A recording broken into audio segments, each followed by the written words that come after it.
year to date. Power shares DB Silver up 57% this year as well, and silver futures prices up, wait for it, 165% in the past 1 year. So you're probably wondering why we're starting to think maybe it's in a bubble. Well, you know, silver investors certainly do have a lot to cheer about if you've been invested in it. Is there more room to run for silver, or is this a bubble waiting to burst? Joining us now, Matt Shapiro, president of MWS Capital, and Jim Uriah, director of TJM Institutional Services. Jim, you say it could be risky to buy silver right now, but it's even more risky not to buy it. Why? No question about it. When we look at certain stocks and certain trades, and you ascertain what the risk reward is of buying that, if it goes up and you never bought it, well, then there was opportunity cost, obviously. But with silver, it's a totally different trade.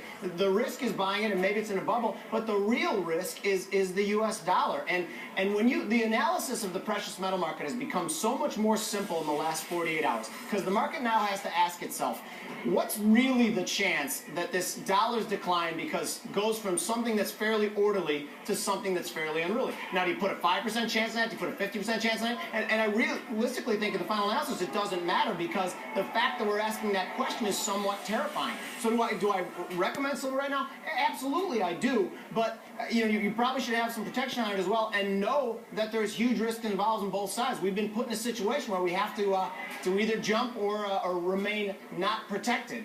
Matt Shapiro, what are the risks in your investment judgment that this whole silver thing is itself unruly and is in a bubble phase? Well, I always respect Jim's short-term trading outlook, but for me, I think silver is potentially in a classic bubble stage. Now, I congratulate the people that correctly saw the dollar decline and made some good money in silver. I had a couple clients that wanted to do some a couple years ago. I supported it. We've done really well. But I'm pruning back, and if someone were to ask me, would you like to buy silver right now at 48, I'd say, are you crazy? And for your last guest to say put 10 to 15% of a client's long-term investment portfolio in a potentially extremely volatile commodity in a bubble situation, I think that's just something I'm not going to do. Yeah, Jim, reply, Jim.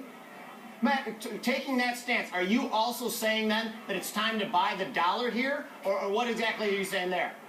Well, from our own perspective, when you go to the bank and buy a Reese's cup, the dollar still holds its value here in the United States. Our clients here in the United States are still benefiting from rising stocks. Now, I think later in the year, you make a good point, I think the Federal Reserve is going to start lifting interest rates. So you're going to face headwinds in the precious metals market because there could be higher opportunity costs. And look at these great earnings. So I think I've never heard so much bearish talk about the dollar as I have this morning. Not going to say we're at a bottom yet, but going forward, I think precious metals are going to face headwinds, and there's danger. And Jim, it feels to me like you're just playing it on the anti-dollar, because supply and demand fundamentals, I hear, aren't that great for silver. There's plenty of it out there. A lot of the economic activity is already factored in. Wouldn't you agree? Yeah, no, there's without a doubt that is true.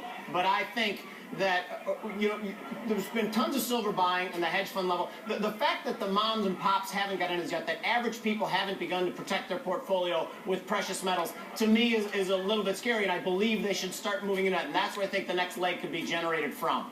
All right, gentlemen, thank you very much. We appreciate it. So when we come back, Warren Buffett facing off with investors this weekend.